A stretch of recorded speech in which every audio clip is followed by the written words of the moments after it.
Pope Benedict XVI stated, "The environment is God's gift to everyone, and in our use of it, we have a responsibility toward the poor, toward future generations, toward humanity as a whole."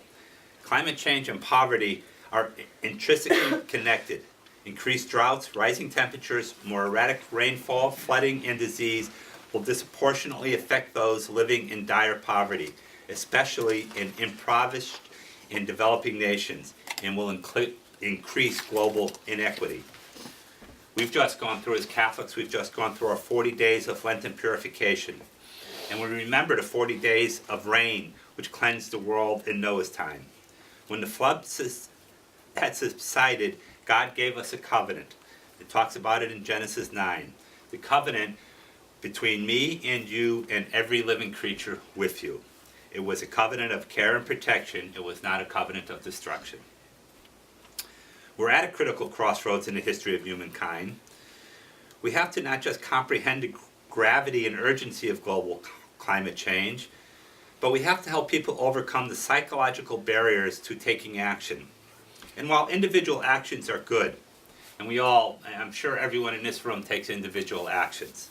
You know, we put in energy efficient light bulbs, or we shut off our computers. And those are all wonderful things, but we have to do more. You know, I often give the analogy, those individual actions are like charity. And what we need is social justice around climate change. And we talk a lot in Catholic social teachings about the difference between charity and social justice. What we need is a spiritual transformation.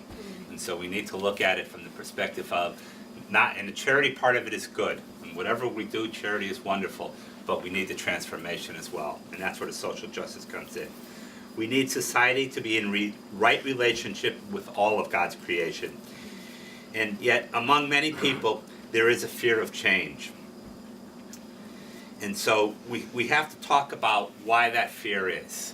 Again, my pastor up in Connecticut often talks about challenging us.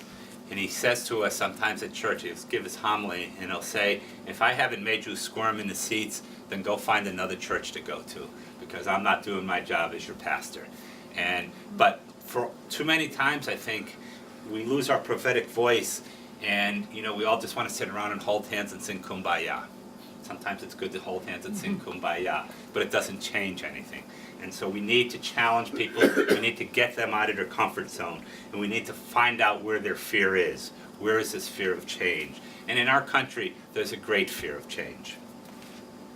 And that's our challenge as Franciscans, is how can we overcome that fear of change and bring about transformation? What can we do as Franciscans to help people overcome that fear?